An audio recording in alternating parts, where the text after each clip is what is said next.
I think certainly some members of the collective were active in supporting individual parties, mostly the NDP, but occasionally there was somebody there supporting one of the Conservative parties. Mm-hmm. But for the most part, we felt that the parties in power at the time, which was Social Credit, and federally, the Conservatives, Progressive Conservatives at the time, and the Liberals, were bringing in policies, or supporting existing policies that were repressive, were backward, were inappropriate for the community, and we were quite willing to criticize them. But we chose to do that without identifying them as parties. We were certainly criticized for being too left-wing as a newspaper. Mm-hmm. In point of fact, we had a lot of, well, there were other organizations involved, but we had a lot of coverage, electoral coverage, which would involve all candidates' meetings. Mm-hmm. I think we even sponsored one. Yeah, at least one, maybe a couple. Yeah, and in every issue that in every election, we tried to get all of the candidates in appropriate areas, which might be the West End for the gay community, or the Commercial Drive area sometimes. However we defined it, we tried to get all of the candidates to answer a questionnaire of relevant questions to the lesbian and gay communities. And gave them, all of the parties, including independents, a chance to directly address the community and tell us what they wanted us to know about key issues. We often, but not always,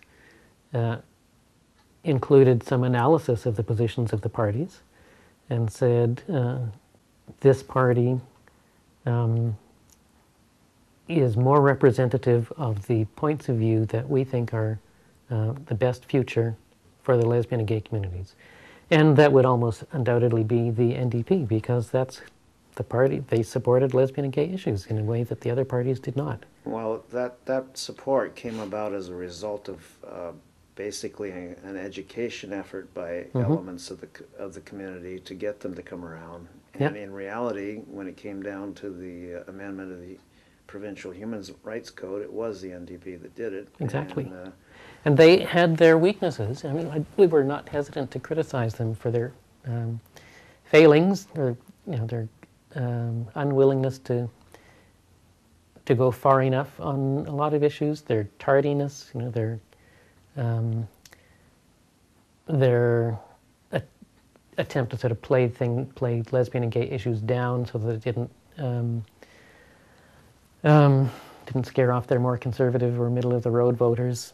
We criticize them for that.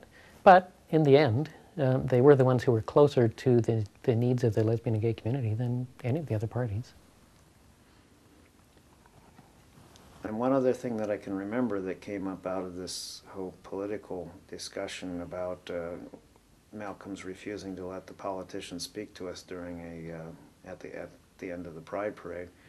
A couple of years later, '86, Robin Tyler was the guest speaker. Mm-hmm. And even though Malcolm was saying, we're not going to talk politics here, we're not going to get political, she said, well, I am, mm-hmm. because we're still fighting for our basic rights, and mentioning California, the Briggs Initiative and so forth.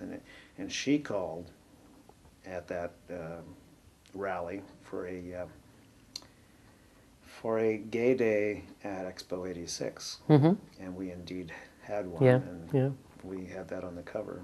Oh yes, do you remember the issue of Red Hot Video? Yeah. That was an issue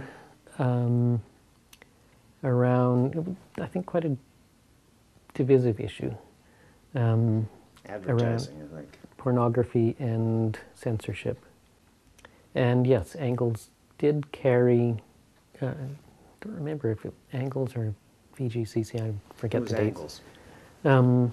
Did have advertising from adult video stores, particularly Red Hot Video. Yeah. Yes, I think we had others as well, Wega Video. Yeah.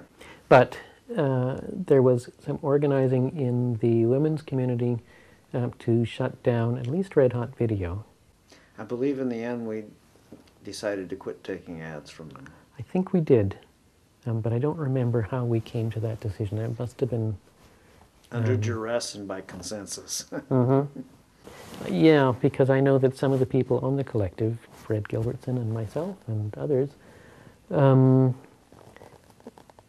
didn't agree with the position that at least some groups were taking, that Wega Video should be prevented from selling adult videos. Speaking of people involved in the collective, there, the last issue has nearly 1,000 people listed there, but in terms of people who were involved in the collective either from the beginning or for long periods of time, who do you remember, and can you recall what perspective they brought to the paper? Well, as I mentioned earlier, one of the key people was Fred Gilbertson. He was involved in some of the early issues of Angles, and I think some of the newsletter days. He brought a degree of professionalism. He had always had very high standards of writing and style, so that was always important to us. And glad to. Can you speak momentarily about the Pedants Club? Well, there were some of us who identified as pedants and cared about the placement of commas and apostrophes, and would get together on proofreading and editing days to go through the articles, make sure that everything met a high standard for style. Besides yourself and Fred, who else was part of that? Probably Neil Whaley. Well, back to the more general issue of who made long-term contributions as collective members. And Sue Harris was an important contributor. We asked her to write a regular column for the newspaper as a member of the women's community, and to reflect on issues in the women's community for us, which she did for many years, and even before and after her official column periods, wrote articles for us. She was not involved in the collective, but was always a good person to talk to. She was also the first open lesbian elected to a city council, Parks Board, right? Yes. Yeah. Another person who was involved in writing and design, the graphic design of the paper, was Laiwan. But she took over the design of the newspaper, at least the front, the covers, for a long time, and gave us a sort of a style, a look that you could identify as Angles. And also wrote articles from the perspective of an Asian lesbian, talking about things that were happening in the community and things that were important to her.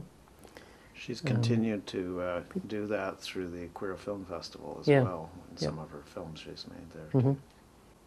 Let's see, Gary Ratzinger, another one of the designer who brought the paper from the newsletter to the broadsheet style. He had worked with us quite a bit on the newsletter, and sort of made that sort of a sharper look, and put a lot of work into designing the look for the newspaper format. Another graphic designer, Sean.